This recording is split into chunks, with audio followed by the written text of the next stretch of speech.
மறைந்த முன்னாள் முதலமைச்சர் ஜெயலலிதாவின் நிழல் போல் வலம் வந்தவர் பூங்குன்றன்.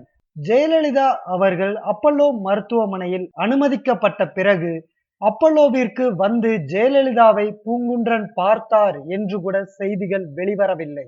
75 நாட்களும் அவரை பற்றிய பேச்சுக்கள் எதுவும் அதிமுக வட்டாரத்தில் கிளம்பவில்லை. மறைந்த முன்னாள் முதலமைச்சர் ஜெயலலிதாவின் உடல் அஞ்சலிக்காக வைக்கப்பட்டிருந்த இடத்தில் கூட அவரை பார்க்க முடியவில்லை. இப்படிப்பட்ட நிலையில் மறைந்த முன்னாள் முதலமைச்சர் ஜெயலலிதாவின் உடல் ராணுவ வண்டியில் ஏற்றப்பட்ட போது கூட்டத்தோடு கூட்டமாக அஞ்சலி செலுத்த வந்திருந்தார் பூங்குன்றன்.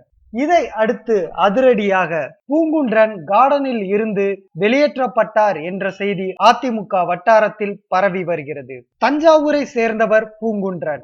ஜெயலலிதாவின் மேடை பேச்சுக்கான உரை முதற்கொண்டு அறிக்கை தயாரிப்பது வரையில் சிறப்பாக செயல்பட்டவர் சங்கரலிங்கம். அவருக்கு பிறகு கார்டன் செயலாளராக பதவிக்கு வந்தவர் பூங்குன்றன். முதல்வரின் நம்பிக்கைக்கு உரியவர்களில் மிக முக்கியமாக விளங்கியவர் பூங்குன்றன். புகார் கடிதங்கள், கட்சியின் உள் விவகாரங்கள், மற்ற மோதல்கள் அனைத்தையும் முதல்வர் கவனத்திற்கு கொண்டு செல்லும் பணியில்தான் பூங்குன்றன் ஈடுபட்டு வந்தார் என்பது குறிப்பிடத்தக்கது. சிவபெருமானை தரிசிக்க எப்படி முதலில் நந்தியை தரிசிக்க வேண்டுமோ அதேபோல் மறைந்த முன்னாள் முதலமைச்சர் ஜெயலலிதாவை சந்திக்க வருபவர்கள் பூங்குன்றனை கடந்து செல்ல முடியாது. கார்டன் நிர்வாகத்தில் நீண்ட காலமாக காலூன்றி வந்த பூங்குன்றன் சசிகலாவால் கார்டனுக்குள் கொண்டு வரப்பட்டவர் என்பது குறிப்பிடத்தக்கது.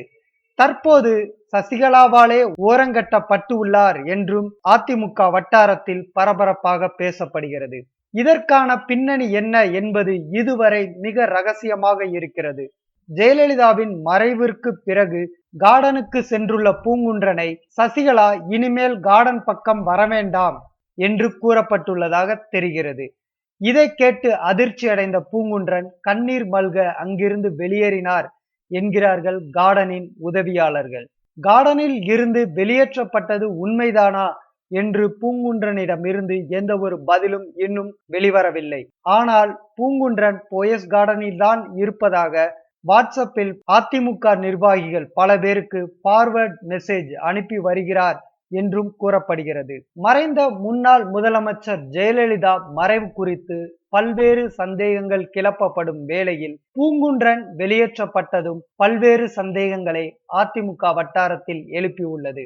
அப்பல்லோவில் ஜெயலலிதா அனுமதிக்கப்பட்ட நாளில் இருந்தே பூங்குன்றன் எங்கிருந்தார் என்று தெரியவில்லை. பூங்குன்றன் பற்றிய எந்த ஒரு செய்திகளும் வெளிவரவில்லை. அதேபோல் மறைந்த முன்னாள் முதலமைச்சர் ஜெயலலிதாவின் இறுதி ஊர்வலத்தில் கூட அவர் கூட்டத்தோடு கூட்டமாக நின்றார். இன்று போயஸ் கார்டனில் இருந்தே வெளியேற்றப்பட்டுள்ளார் என்ற செய்தி அதிமுக வட்டாரத்தில் பல பேருக்கு பல்வேறு சந்தேகங்களை எழுப்பியுள்ளது. இதற்கான பின்னணி என்ன என்பதை அதிமுகவினர் ஆராய தொடங்கிவிட்டார்கள். அந்த உண்மை மிக விரைவில் வெளிவரும் என்று எதிர்பார்க்கப்படுகிறது.